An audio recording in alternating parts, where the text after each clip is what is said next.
우리들의 심령들 가운데 들을 수 있는 귀가 열려지고 우리의 영안이 열려지는 은혜의 시간이 되게 하여 주시옵소서. 예수님의 이름으로 기도드리옵나이다. 아멘. 할렐루야. 하나님의 크신 은혜가 우리 모든 성도들 위해 정말 강같이 흘러넘치는 은혜의 역사가 일어나기를 예수님의 이름으로 축복합니다. 오늘과 다음 주일은 다윗과 관련된 내용을 전하려고 이제 준비를 합니다. 오늘은 시작점입니다. 다음 주에는 사무엘하 7장의 내용 이를 가지고 우리 성도님들과 말씀을 나누려고 생각합니다. 우리는 다윗에게서 신앙적 도전을 받아야 할 필요성이 참으로 큽니다. 우리는 하나님의 언약의 파트너로서 우리는 세움을 받았습니다. 하나님은 자기의 나라를 이루어 가심에 있어서 우리와 언약을 체결하셨습니다. 그리고 그 뜻을 이루어 가시는데 우리 성도들은 바로 이 언약에 충실하여야 하는 것입니다. 이 과정에서 하나님의 파트너가 된 우리 성도들은 때로는 능동적으로 움직일 필요가 있다는 사실을 오늘 우리들이 마음에 각인할 수 있기를 바랍니다. 다윗은 하나님의 마음을 헤아릴 줄 알았습니다. 이 말에는 의미가 깊습니다. 하나님의 마음을 헤아릴 줄 알았다라는 그 뜻은 과연 무엇일까요? 하나님께서 다윗에게 직접 지시하지는 않았어도 하나님의 마음을 헤아려서 그 일을 추진하고 이루어갔던 사람이 바로 다윗이라는 것입니다. 사람들과의 관계에서도 때로는 이러한 일들이 필요합니다. 굳이 부탁하지 않아도 상대방의 마음과 필요를 헤아려서 움직이는 그런 사람이 참 귀하게 다가오기 때문입니다. 다윗은 하나님의 뜻이라고 굳게 확신하여서 그의 생애에서 참 많은 일들을 어떻게 보면 저질렀던 사람이 다윗입니다. 이러한 일들의 끝에 하나님께서 베푸신 은혜 또한 굉장합니다. 그 하나님의 은혜 역시 다윗이 하나님께 구하지 않았던 은혜를 하나님이 허락하셨던 것입니다. 사무엘하 7장의 내용이 증거합니다. 하나님께서 다윗에게 이런 말을 합니다. 네가 나를 위하여 집을 짓겠느냐? 나 여호와가 너의 집을 가문을 이렇게 세우리라. 그리고 다윗에게 말합니다. 이 세상에 존귀한 자들의 이름이 있는데 바로 그 이름들 가운데 너의 이름을 명예롭게 해주리라. 아울러서 하나님은 말씀합니다. 내가 너에게 이 왕위, 왕좌를 허락하였은즉 너의 후대에서 이 왕위에 앉을 자들이 끊어지지 아니할 것이고 비록 내 눈에 사악한 그러한 후손들이 일어난다 할지라도 내가 그들을 버리지 아니할 것이다. 내가 그들을 인생 막대기와 채찍으로 치는 한이 있다 할지라도 내가 너의 후손을 버리지 아니할 것이고 너의 왕좌를 영원토록 할 것이다. 여러분, 이러한 복이 사람에게 다윗에게 주어졌다는 것이죠.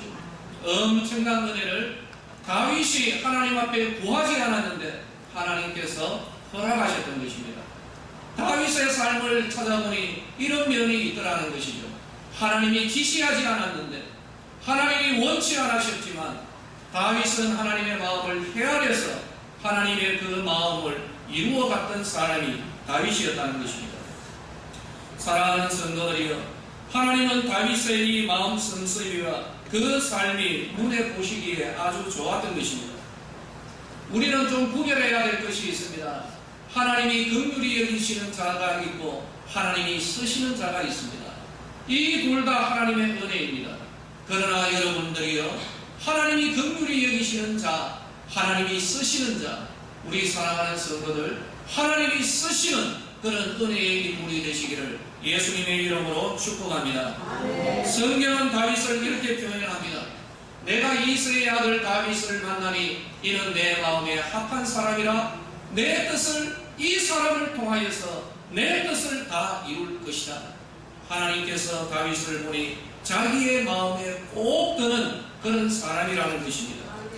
그 출발점은 바로 오늘의 본문입니다.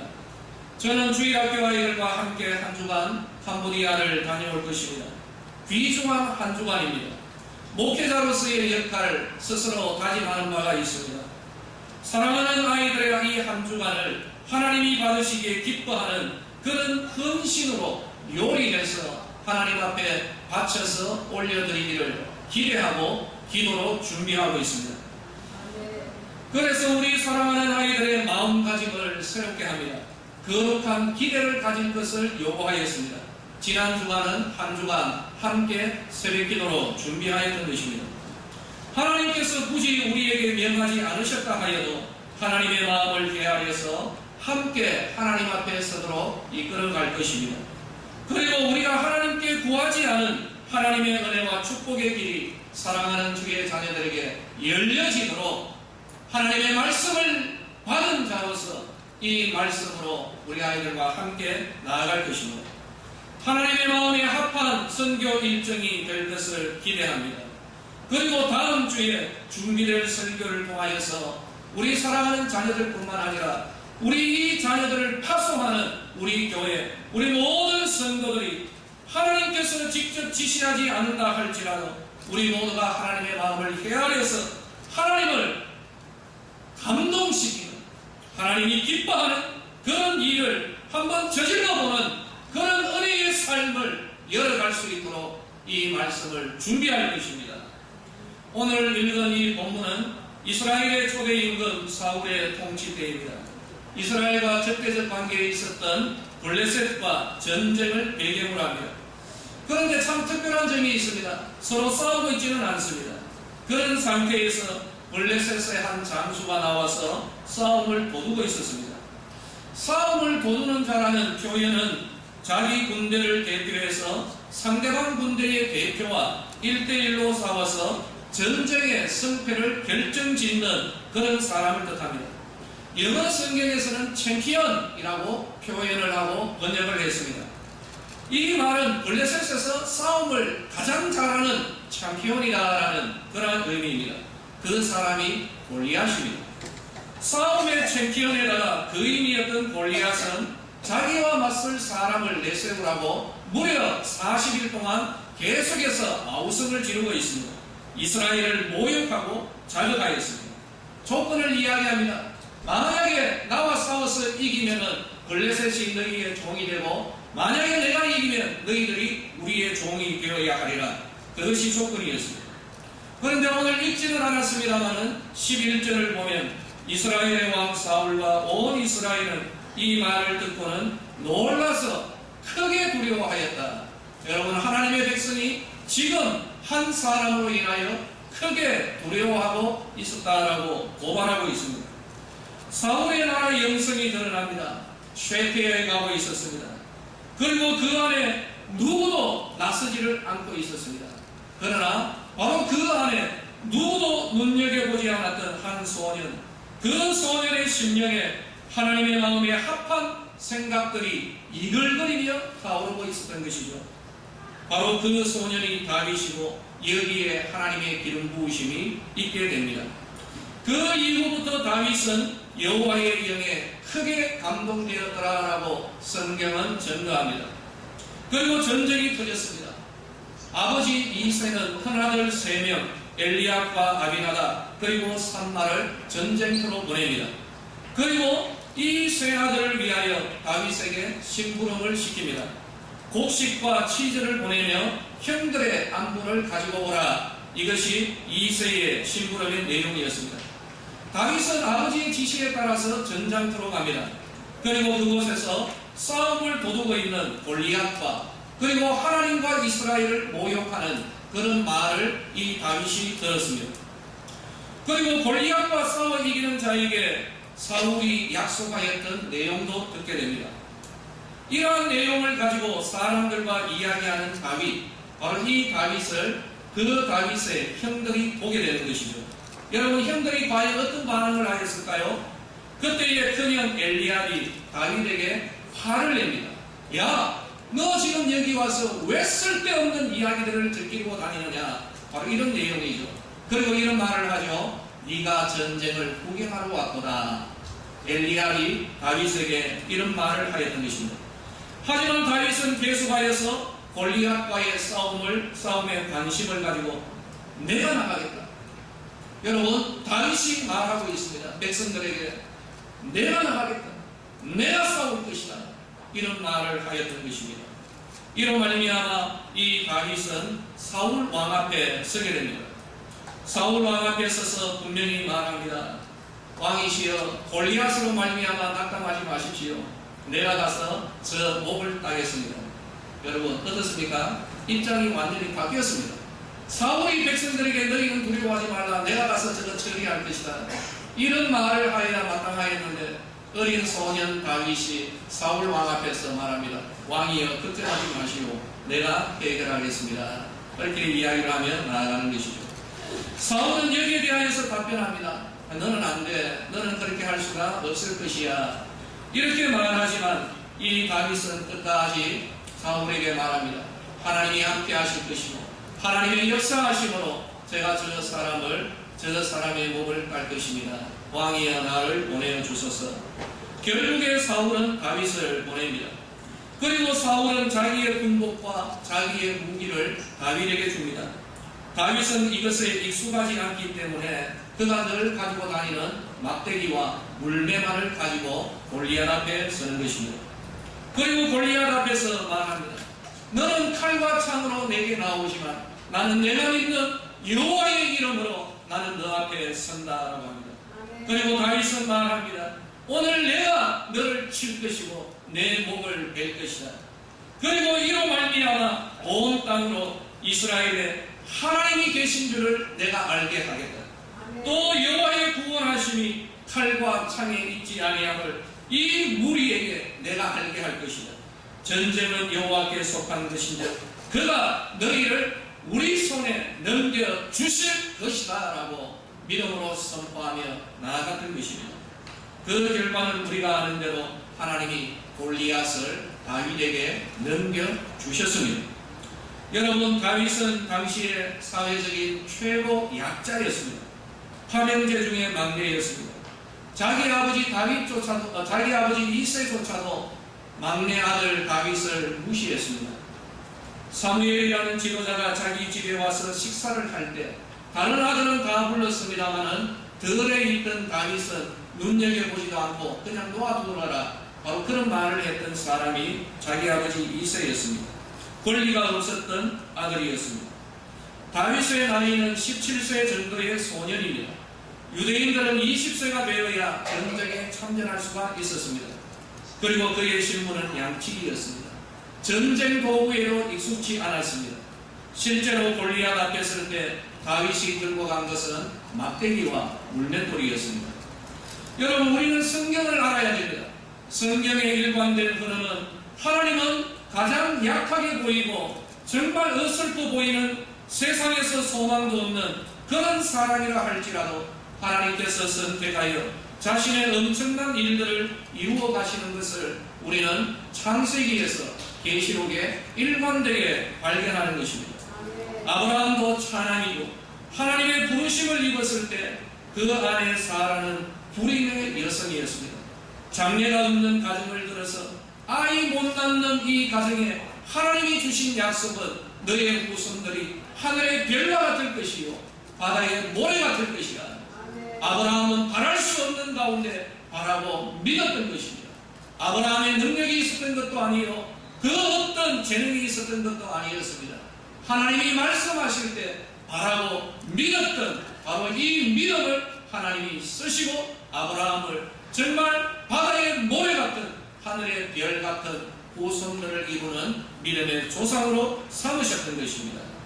사랑하는 성도들이여, 하나님은 바로 이러한 분이십니다. 하나님의 성품이 기괴하거나 괴팍한 탓이 아닙니다.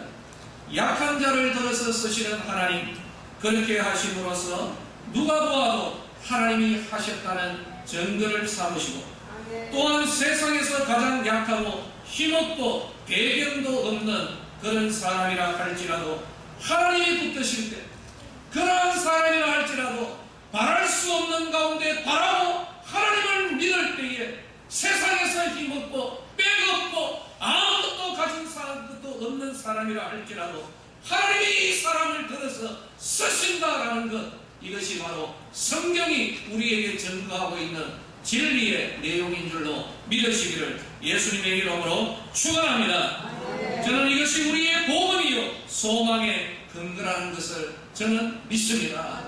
이 자리에 앉아있는 우리 성도들 가운데 낙담하고 있는 자들이 있습니까? 배경이 없어서 힘들어하고 있는 자들이 있습니까? 다윗을 보시오, 모세를 보시오. 모세 애굽의 왕자로 있을 때 쓰임받았던 것이 아니라 미디안에서 80세 노인으로 양의 똥이라 치고 있을 때 그때에 하나님께서 부르시고 애굽에서 이스라엘을 구원하는 그러한 구원자로서 쓰시는 것을 볼 수가 있습니다. 저의 믿음은 이것입니다. 여러분들이 가지고 있는 것을 보지 마십시오. 자기 자신을 보지 마십시오. 우리를 부르신 하나님을 바라보고 하나님 안에 소망을 가지고 말할 수 없는 가운데 바라고 믿고 나아가는 우리 믿음의 성도들이 되시기를 예수님의 이름으로 축원합니다. 하나님은 그의 골리앗을 보고 두려움에 사로잡힌 하나님의 백성 이스라엘에게 소년 다윗이 골리앗을 때려잡도록 하십니다. 그리고 이것을 보도록 온 이스라엘이 바라보도록 하셨습니다. 이유가 무엇일까요? 47절에 있습니다. 여호와의 구원하심이 칼과 창에 있지 아니함을 이 무리에게 알게 하리라. 전쟁은 여호와께 속한 것인즉 그가 너희를 우리 손에 넘겨주시리라. 하나님은 이 복음을 선포하셨던 것입니다. 두려움에 떨며 결박당한 하나님의 백성들은 하나님의 구원하심이 결코 용맹한 장수나 성능이 좋은 무기에 달려있지 아니하고 하나님의 능력에 달려있다는 사실을 믿어야 했던 것입니다. 다윗이 고백하며 나아갔던 그 믿음, 만군의 여호와의 이름으로 나아가는 것을 이스라엘은 들어야 하였고 그리고 그들은 도전을 받아야만 했던 것입니다. 사랑하는 성도들이여, 어린아이라 할지라도 사회적인 약자라 할지라도 가진 것이 없다 할지라도 예수의 이름으로 나아가는 그 길에 하나님의 권능의 역사가 일어나게 될 것입니다. 바로 그 어린의 역사는 이 자리에 있는 어린아이라 할지라도 가진 것이 없는 자라 할지라도 그 심령에 하나님을 바라는 열망이 있고 믿음이 있고 하나님을 향하여 간구하는 자에게 하나님의 권능의 역사가 일어나게 될 것입니다. 우리는 이것을 체험해야 됩니다. 우리는 이것을 경험해야 됩니다. 바로 이러한 은혜가 우리에게 있어야 하는 것입니다. 오늘 13명이 캄보디아로 가게 됩니다. 사랑하는 11명의 주일학교 아이들에게 저 뒷자리에 있고 한데요, 있고 합니다. 다윗의 큰형 엘리압이 했던 말이 있습니다. 이 말에 여러분 걸려 넘어지지 마십시오. 다윗의 큰형 엘리압이 이런 말을 합니다. 전장터에 와서 내가 저 골리앗과 싸울 것이다. 이 믿음의 담대함과 용맹과 비전을 나타내고 있을 때 엘리압은 말합니다. 야, 너 쓸데없는 짓 하고 있어. 네 같은 게 뭐 한다고 그래? 네가 지금 전쟁을 구경하러 왔구나. 바로 이런 말에 여러분 걸려 넘어지지 마십시오. 다윗은 전쟁을 구경하러 갔던 것이 아닙니다.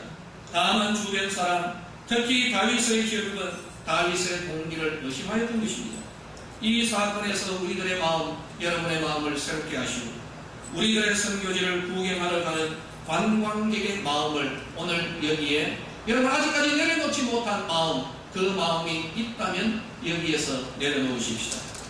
그리고 아이들을 파송하는 우리 성도들, 특히 부모님들께 당부와 더불어 말씀으로 이 시간 지도를 합니다.